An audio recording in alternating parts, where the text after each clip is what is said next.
The city of Los Angeles has always carried a certain allure. For some, it is the land of dreams, Hollywood glitz, and endless sunshine. For others, it is a place where shadows stretch long into the night, where stories of mystery and tragedy seem to linger in the air. In January of 2013, a young woman named Elisa Lam arrived in this city of contradictions. She was 21 years old, a Canadian student who had decided to take a solo trip across the west coast of the United States. Her journey was meant to be one of adventure, discovery, and independence. Elisa had already visited cities like San Diego and San Francisco before making her way to Los Angeles. She kept in touch with her family through regular phone calls and online posts. Her social media presence showed glimpses of her personality. Bright, thoughtful, and often introspective. She wrote about her hopes, her challenges, and her experiences as she traveled. When she checked into the Cecil Hotel, she stepped into a place with a reputation unlike any other. The Cecil, located on Main Street in downtown Los Angeles, was not just a hotel, it was an institution of urban legend. Built in the 1920s with hopes of becoming a luxurious destination, its fortunes quickly changed during the Great Depression. Over the decades, it became a place known for crime, misfortune, and dark tales whispered by locals. Despite its history, the Cecil Hotel continued to attract budget travelers and international tourists. Its affordable rates drew in young adventurers, backpackers, and those passing through Los Angeles. For Elisa, who was traveling on her own, the Cecil seemed like a practical choice. But the streets around the hotel painted a different picture of the city than the one tourists usually imagined. Skid Row, one of the largest homeless communities in the United States, sat just blocks away. The neighborhood was known for its struggles with poverty, addiction, and crime. The contrast between glamorous Hollywood and the harsh reality of downtown Los Angeles could not have been more striking. Elisa's first days in the city appeared ordinary. She visited bookstores, explored shops, and spent time seeing the sights. In her posts, she expressed excitement about her trip, but also moments of unease and reflection. She was a young woman navigating the world alone, caught between the thrill of freedom and the occasional weight of loneliness. On January 31, 2013, Elisa's family stopped hearing from her. She had been calling home daily during her travels, so when her silence stretched into days, concern quickly grew. Her parents, worried that something was wrong, reached out to authorities. Soon, the Los Angeles Police Department became involved. At first, her disappearance did not seem all that unusual. Travelers sometimes lost contact while moving from one city to another. Phones died, internet connections failed, plans changed. But as the hours turned into days, and Elisa did not reappear, alarm set in. Police began investigating, retracing her steps and searching the hotel where she had been staying. Flyers were posted around Los Angeles with her photo, describing her as a missing person. Detectives interviewed hotel staff, guests, and anyone who might have seen her. The search for Elisa was just beginning, but no one could have predicted how strange, unsettling, and mysterious the case would become. The Cecil Hotel, already infamous for its past, was about to become the center of a story that would capture worldwide attention. A story that blurred the line between fact and speculation, between reality and mystery. As days passed, whispers began to circulate. Guests staying at the hotel reported strange experiences. Some said they felt uneasy in the hallways. Others claimed the atmosphere seemed heavier than usual.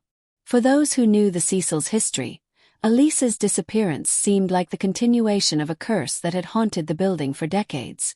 But at this stage, there were still more questions than answers. Where had Elisa gone? Why had she suddenly stopped contacting her family? And what role, if any, did the Cecil Hotel's dark past play in the unfolding events?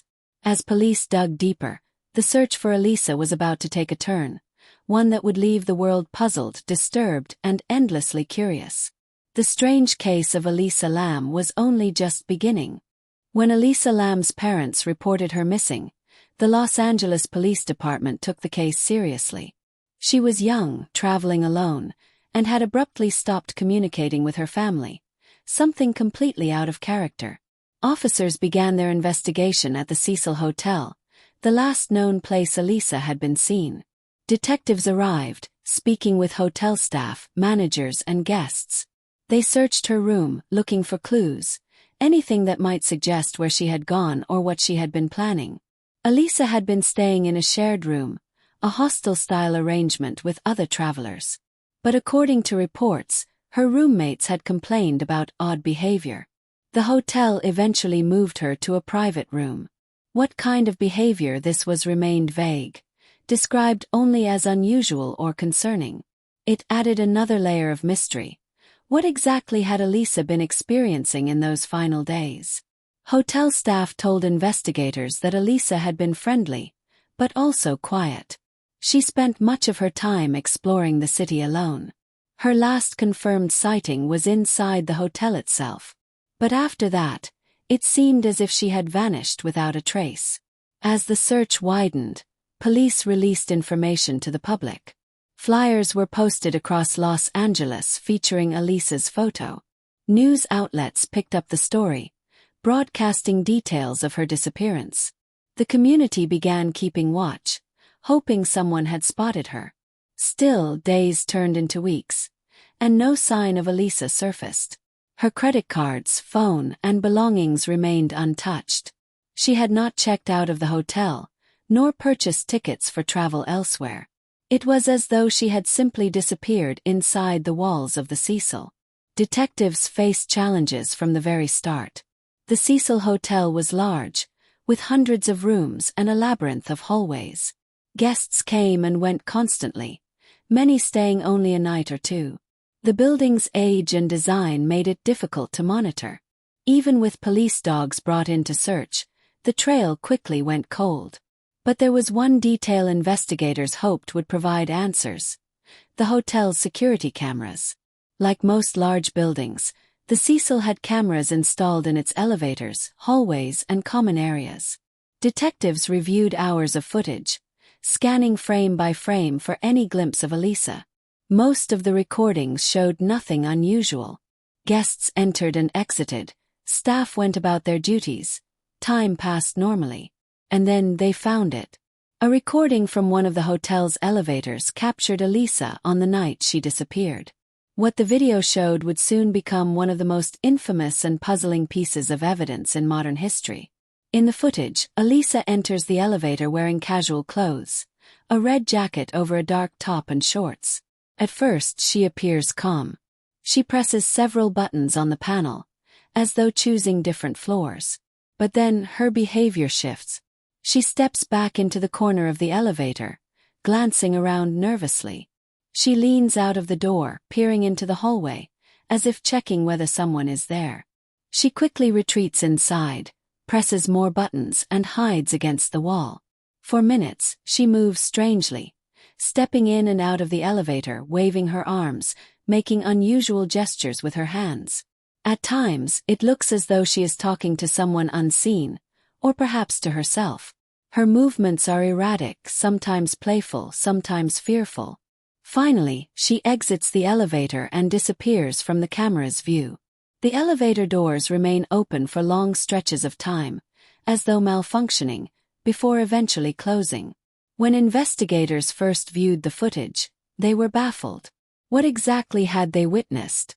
Was Elisa behaving this way because she was frightened of someone? Was she hiding? Or was there another explanation entirely? The police released the elevator video to the public, hoping someone might come forward with information. But what followed was something no one expected. The footage went viral.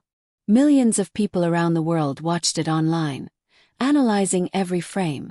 Some believed Elisa was being pursued, her behavior showing fear and desperation. Others thought she was playing a game, perhaps even hide and seek with someone out of frame. Still others suggested she was experiencing a mental health crisis. The internet erupted with theories. Was she being stalked by another hotel guest? Was the elevator malfunctioning, trapping her in confusion? Was there something supernatural at play, given the Cecil Hotel's notorious past? Conspiracy theories spread like wildfire. Viewers slowed down the footage, zoomed in, and speculated endlessly. Every movement of her hands, every glance down the hallway, was dissected. To many, the video was unsettling, eerily surreal in its ambiguity. But despite all the attention, the video brought no clear answers. Instead, it only deepened the mystery. Meanwhile, inside the hotel, other problems were beginning to emerge. Guests began complaining to management about the water supply. They said the water pressure was weak, the color was strange, and the taste was unpleasant. Some reported dark discoloration in the water flowing from their taps.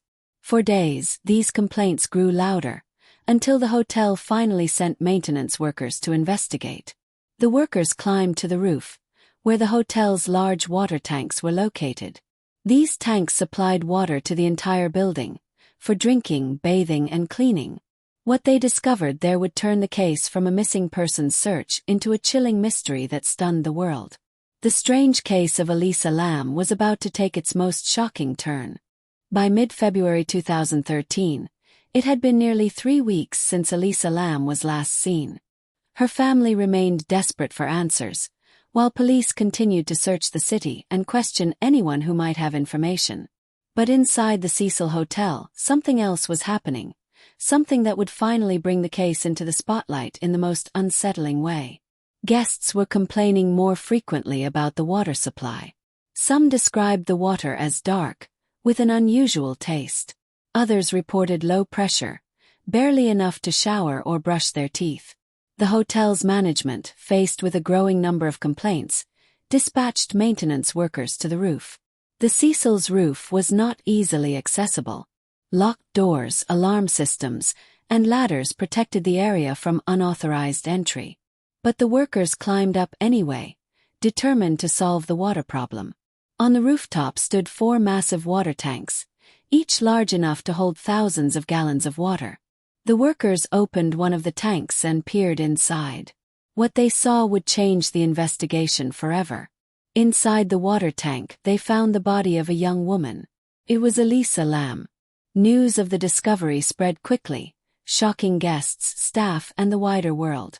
The missing woman had been inside the hotel all along, hidden in a place no one had thought to look. Her body was removed carefully, and investigators immediately began piecing together how she had ended up there. The questions multiplied. How had Elisa reached the rooftop in the first place? The doors leading there were supposed to be locked and alarmed. Had she somehow managed to bypass the system? Or had someone else taken her up there? And then there was the matter of the water tank itself. The tanks were tall, with heavy lids. Climbing inside would not have been easy, especially for someone of Elisa's size and strength. Could she have done it on her own? Or had she been placed there? The discovery of Elisa's body shocked the hotel's guests. The thought that the building's water supply had been contaminated for days disturbed everyone staying there. Many checked out immediately, unable to process the situation. The media swarmed the scene, broadcasting images of the rooftop and reporting on the strange details of the case. For investigators, the focus shifted from finding Elisa to determining what had happened to her. An autopsy was conducted, and toxicology tests were ordered. The results would prove critical in shaping the narrative of the case. When the findings were released, they only deepened the mystery. The autopsy showed no evidence of physical assault or trauma. There were no signs of foul play in the traditional sense. Her toxicology results revealed traces of prescription medication, consistent with her known medical history, but no signs of illegal substances or alcohol at levels that would explain her behavior in the elevator footage. The official cause of death was ruled as accidental drowning. According to the coroner's report, Elisa had likely climbed into the tank herself. But for many, that explanation raised more questions than it answered. Why would Elisa have climbed into a water tank voluntarily? How did she manage to access the roof and open the tank without assistance? And why did her behavior in the elevator video seem so strange, almost as if she were reacting to something or someone unseen? The public was not satisfied with the official ruling. As news outlets covered the story, theories began to flood the internet. Some believed Elisa had suffered a severe mental health episode that led her to act in unpredictable ways. Others were convinced that foul play was involved, suggesting someone had forced her into the tank. Still others turned to more mysterious explanations, pointing to the Cecil Hotel's dark history. For nearly a century, the Cecil had been associated with death and tragedy. Several notorious crimes were linked to the building, and it had even housed infamous criminals in its rooms. The discovery of Elisa Lam only added to the hotel's reputation as a place where misfortune seemed to thrive. People online began drawing connections between her case and the hotel's past. Some claimed there was a curse over the Cecil, that the building itself carried an energy that influenced its guests. Others speculated about paranormal involvement, citing Elisa's behavior in the elevator as evidence. Theories ranged from the plausible to the bizarre, but all reflected the same reality. No one could fully explain what had happened to Elisa Lam. Her family, devastated by the loss, struggled with the unanswered questions. They had trusted that Elisa was safe during her travels, only to learn she had met a mysterious and tragic end. They questioned the hotel's security measures, the effectiveness of the police investigation, and the circumstances surrounding her death. For them, closure remained out of reach. Meanwhile, the internet fascination only grew. The elevator video had already gone viral, but now, paired with the rooftop discovery, it became one of the most discussed mysteries of the decade. People across the world debated, speculated, and theorized late into the night. YouTube, forums, blogs, and social media were filled with conversations about Elisa Lam. Was she chased? Was she hallucinating? Was there a darker force at work inside the walls of the Cecil Hotel? The official ruling said accidental, but for many, the case of Elisa Lam would never feel accidental. It was too strange, too unusual, too unsettling. The rooftop discovery should have provided answers, but instead, it created a puzzle that has never been solved. And so, what began as a missing persons case had now become a worldwide phenomenon, one that blurred the lines between fact, speculation, and urban legend. The strange case of Elisa Lam had now cemented itself as one of the most haunting modern mysteries. The discovery of Elisa Lam's body on the rooftop of the Cecil Hotel should have ended the story. The case had a conclusion, at least in official terms. The coroner ruled her death as an accidental drowning. But for the public, this explanation felt incomplete. Instead of closure, it opened the floodgates to speculation, debate, and a wave of theories that would make Elisa's case one of the most talked-about mysteries of the decade. The first spark of fascination came from the elevator video. When police released the footage to seek the public's help, they likely never anticipated the viral storm it would unleash. Millions of people around the world became amateur detectives, studying every frame of Elisa's strange movements. Her hand gestures, her repeated button pressing, her sudden steps in and out of the elevator, all became subjects of endless analysis. Some viewers believed she was hiding from someone. To them, Elisa's nervous glances into the hallway suggested she was being followed. Others thought she was playing a game, her playful arm movements resembling a child's gestures. Still others speculated she was speaking to someone unseen, raising questions about her state of mind or even supernatural involvement. One of the most widely discussed theories was that Elisa had suffered a mental health episode. Elisa had previously shared online about struggles with bipolar disorder and depression. The medications found in her system during the autopsy were consistent with this history. To some, this explained her erratic behavior in the elevator, as well as the possibility that she climbed into the water tank herself. But for others, this explanation didn't fit all the facts. How had she managed to reach the roof, bypass locked doors and alarms? The rooftop was supposed to be restricted to staff. Was there a flaw in the hotel's security system? Had the alarms malfunctioned? Or had someone let her up there? Another theory focused on the water tanks themselves. The tanks were tall and difficult to access. To climb inside, Elisa would have needed to lift a heavy lid, scale the side, and then drop into the water. Once inside, climbing back out would have been nearly impossible without assistance. To many, The logistics of her being there voluntarily seemed unlikely. And then there were those who connected Elisa's case to the Cecil Hotel's history.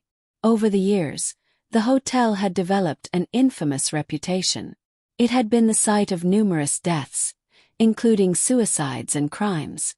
Two serial killers, Richard Ramirez and Jack Unterweger, had even lived there at different times. To conspiracy theorists, Elisa's case was not just another tragedy, it was part of the Cecil's dark legacy. Some online users went further, suggesting paranormal explanations. They claimed the hotel was cursed, haunted, or a place where negative energy lingered. The eerie behavior in the elevator video fueled these beliefs, with some arguing that Elisa looked like she was under the influence of an unseen force. The theories grew wilder as the story spread online. Some pointed to coincidences that seemed almost too strange to ignore. For example, just a few years before Elisa's death, a film titled Dark Water had been released. The movie featured a young girl who drowned in a water tank on top of an apartment building, with residents complaining about strange-tasting water. The similarities were uncanny, and many saw this as more than coincidence. Others uncovered an unsettling detail about a tuberculosis outbreak in the Skid Row area around the same time. The test used to detect tuberculosis was known as the Elisa test, a name eerily identical to Elisa Lam's, just reversed. To some, this was evidence of a hidden connection. To others, it was simply a bizarre coincidence. The media played a major role in amplifying the mystery. News outlets around the world covered the case, often focusing on the eerie elevator video and the strange circumstances of Elisa's death. The Cecil Hotel itself became a character in the story, its history highlighted in every report. For journalists, the case was a mix of tragedy, mystery, and spectacle, a perfect recipe for public intrigue. But while the public obsessed over theories, Elisa's family was left grieving. Her parents traveled from Canada to Los Angeles to collect her belongings and seek answers. They filed a lawsuit against the hotel, arguing that it had failed to provide adequate security and safety measures. The case was eventually dismissed, but it reflected the family's frustration and heartbreak over unanswered questions. For the internet community, Elisa's story became something larger than life. Online forums filled with discussions, videos dissected the case in detail, and theories multiplied daily. Some treated it like a puzzle to solve, while others used it as a chilling story to share late at night. But in the process, Elisa's humanity was sometimes overshadowed. She became a symbol, a mystery, a case study, rather than a real person with dreams, struggles, and a family who loved her. Her blog posts and writings revealed a thoughtful, curious young woman who wanted to explore the world. Behind the mystery was a life that ended far too soon. The case also highlighted broader issues. It brought attention to mental health, raising questions about how society views and supports individuals living with conditions like bipolar disorder. It also sparked debates about the responsibilities of hotels, the effectiveness of security systems, and the role of the internet in shaping public perception of true crime. By the time the frenzy peaked, the Cecil Hotel had become a tourist attraction of sorts. People visited just to stand in its lobby, take photos of the elevator, or peer up at the rooftop where the water tank stood. For many, the building was no longer just a hotel, it was the center of a modern urban legend. But for all the theories and fascination, one truth remained. No one could fully explain why Elisa Lam's life ended the way it did. The official ruling said accidental, yet the unanswered questions kept the case alive in the public's imagination. And as the years passed, the strange case of Elisa Lam continued to haunt both the Cecil Hotel and the city of Los Angeles. The story was far from over. More discussions, documentaries, and investigations would follow. But whether they brought answers or only deepened the mystery was still uncertain. After the discovery of Elisa Lam's body in 2013, the world did not simply move on. Her case lingered in headlines, in internet discussions, and in the public imagination. The mystery of what happened at the Cecil Hotel became a story that people returned to again and again, each time searching for answers that remained out of reach. The hotel itself was immediately affected. The Cecil already had a reputation as one of Los Angeles's most notorious buildings, but Elisa's case cemented it as a symbol of urban legend. Reporters swarmed the lobby, curious tourists showed up just to see the elevator, and guests continued to share uneasy feelings about staying there. The discovery that her body had been in the building's water supply shocked many, and for some, it was simply too disturbing to forget. In the years following her death, the Cecil Hotel underwent changes in ownership and management. At one point, it was rebranded as Stay on Main, in an effort to distance itself from the negative publicity. But the reputation was impossible to shake. No matter what name the building took, people still called it the Cecil, and it remained forever tied to its dark history. For many, the mystery of Elisa Lam was not just about the details of her death, but about the way it captured something bigger, something unsettling about life in the modern world. The elevator footage, strange and unexplained, became a symbol of how technology could turn a private moment into a worldwide spectacle. People everywhere felt like they were watching a ghost story unfold before their eyes. And that sense of unease never truly faded. Over the years, the case inspired countless YouTube videos, blog posts, and podcasts. True crime enthusiasts pored over every detail, analyzing autopsy reports, hotel floor plans, and eyewitness statements. Even those who didn't normally follow crime stories found themselves drawn to the puzzle. Elisa's story became one of the most discussed mysteries of the digital age. It was perhaps inevitable that Hollywood and major streaming platforms would eventually get involved. Documentaries began to appear, each offering its own perspective on what happened. One of the most notable was Netflix's Crime Scene, The Vanishing at the Cecil Hotel, released in 2021. The series retraced Elisa's final days, the viral spread of the elevator video, and the internet obsession that followed. The documentary revealed not only details of Elisa's case, but also the culture surrounding it. It showed how online communities of amateur detectives, though motivated by curiosity and care, sometimes crossed boundaries. Some internet sleuths accused innocent people of being involved, their lives disrupted by false theories. The documentary served as a reminder of how quickly speculation can spiral out of control. But for many viewers, the documentary reinforced what they already felt. The case was filled with unanswered questions. Why had Elisa been moved from a shared room to a private one? Why hadn't the rooftop been searched earlier, when police dogs had already been brought to the hotel? Why did the elevator doors stay open for so long in the footage? None of these questions had satisfying answers. Instead, the documentary, like the case itself, left viewers unsettled. Beyond documentaries, the story of Elisa Lam influenced books, films, and even music. Artists drew inspiration from the mystery, weaving references into their work. The case became part of pop culture, its imagery instantly recognizable to many. But beneath all of this fascination, there was a more personal story: Elisa herself. Her online writings painted a portrait of a young woman full of life and curiosity, but also vulnerability. She wrote about her struggles and her dreams, about books she loved and places she wanted to see. Her words revealed a thoughtful, introspective person who longed to understand the world and her place in it. For those who took the time to read her blog, Elisa was not just a mystery. She was a real person with a voice, a perspective, and a life cut short. Her story also had ripple effects far beyond the Cecil Hotel. It raised awareness about mental health and the challenges faced by those living with conditions like bipolar disorder. It sparked discussions about safety and budget accommodations, and whether hotels had a responsibility to protect vulnerable guests. It reminded people of the human side of true crime stories, that behind every headline, there is a family grieving and unanswered questions that cut deeply. The Cecil Hotel itself eventually closed to the public for renovations. Plans were announced to restore the historic building, perhaps transforming it into affordable housing and mixed-use space. But even with new paint and modern updates, the building's legacy could never be erased.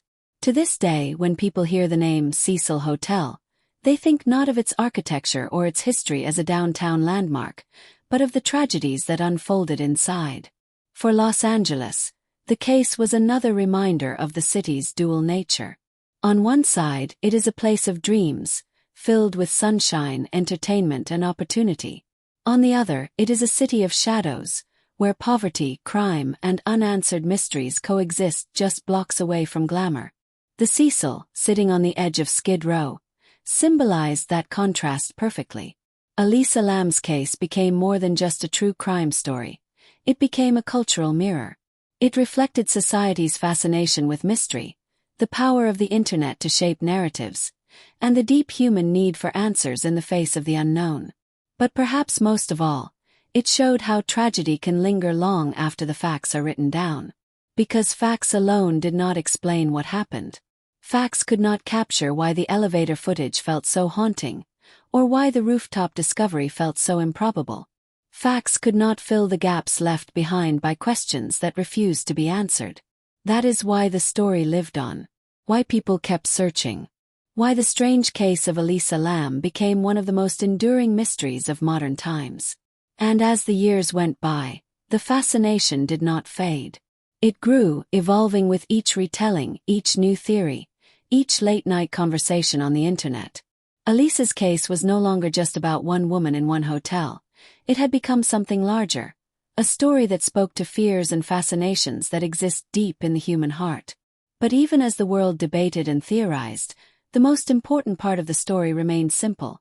A young woman went on a journey to explore, and her life ended far too soon. Behind the mystery, behind the theories, behind the documentaries and headlines, there was Elisa, a daughter, a sister, a traveler, and a person who should be remembered not only for how she died, but for who she was. The story of Elisa Lam is one of those rare cases that refuses to fade with time. Even years later, people still talk about it, still debate it, and still feel unsettled whenever her name comes up. It has become more than a crime story, more than a mystery. It has become a modern legend. But why? Why did this particular case capture the world's attention in a way so few do? Perhaps it was the video. That grainy footage of Elisa in the hotel elevator has been watched millions of times, and every time, it feels as though something new can be seen. A gesture overlooked before, a glance that takes on new meaning, a pause that seems loaded with unspoken tension. The video leaves room for imagination, and imagination fills in the blanks with endless possibilities. Or perhaps it was the hotel itself. The Cecil was already infamous, a building steeped in a century of tragedy. When Elisa's story unfolded within its walls, it felt like another chapter in a haunted history.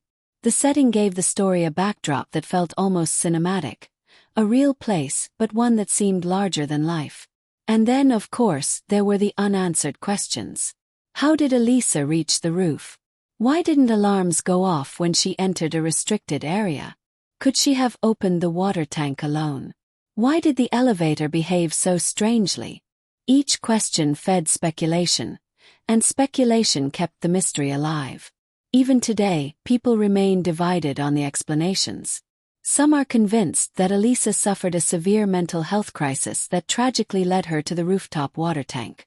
Others believe there had to have been outside involvement, someone who helped her up there or placed her inside. Still others cling to paranormal theories, pointing to the hotel's reputation and the eerie atmosphere of the video.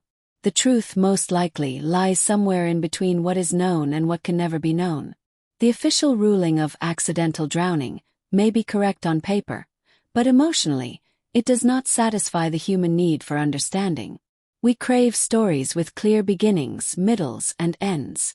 But Elisa's story feels unfinished, as if a piece of the puzzle is still missing. Her case also raises deeper questions about the world we live in. Why do we, as a society, become so fascinated by tragic mysteries? Why do we watch, rewatch, and theorize, even when the answers may never come? Perhaps because mysteries remind us of the fragility of life, and the limits of what we can truly know. Elisa's story has become part of the true crime genre's rise in popularity, a case that shaped how people engage with real-life mysteries. It is often cited alongside the most famous unsolved cases, from the disappearance of Amelia Earhart to the mysteries of the Zodiac Killer. But unlike those distant stories, Elisa's case feels recent, modern, and intimate.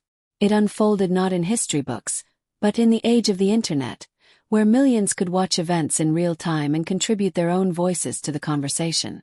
Her story also sparked conversations about responsibility. Responsibility of hotels to ensure safety, responsibility of investigators to communicate clearly, and responsibility of the public when discussing sensitive cases. The online obsession, while powerful, sometimes crossed ethical lines. Strangers on the internet analyzed Elisa's personal writings, her photos, even her medical history, often forgetting that she was more than a mystery. She was a person. For her family, the speculation was painful. They lost a daughter, a sister, and yet her story was dissected for entertainment by millions. It's a reminder of the fine line between fascination and respect, and how easily the internet can blur the two. Still, there is no denying the impact her case has had. It influenced documentaries, inspired works of art, and brought attention to both mental health awareness and the vulnerabilities of solo travel. In some ways, Elisa's story became a cautionary tale.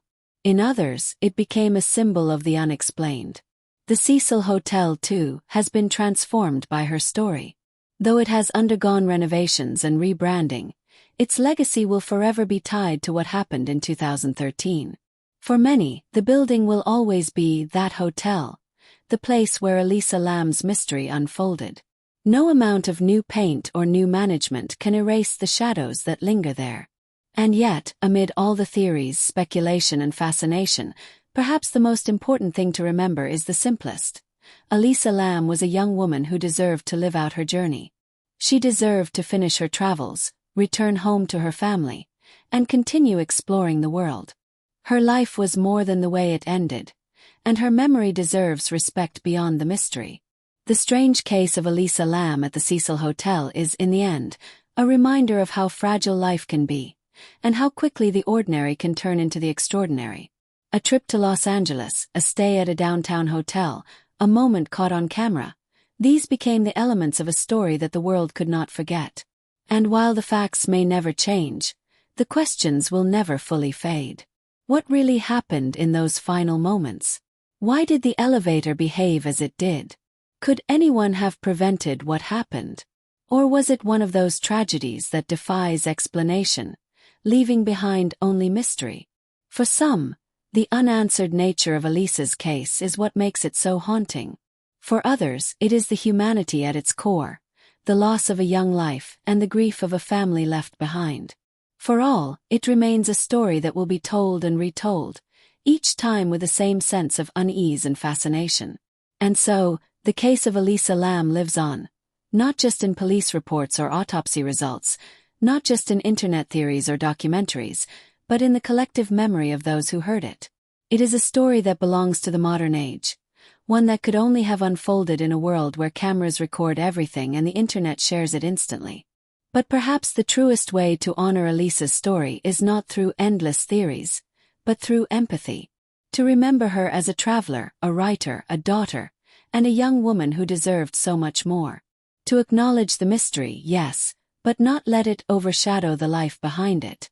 Because in the end, beyond the rooftop, beyond the elevator, beyond the hotel with its infamous history, there was Elisa Lam. And her story is one the world will never forget.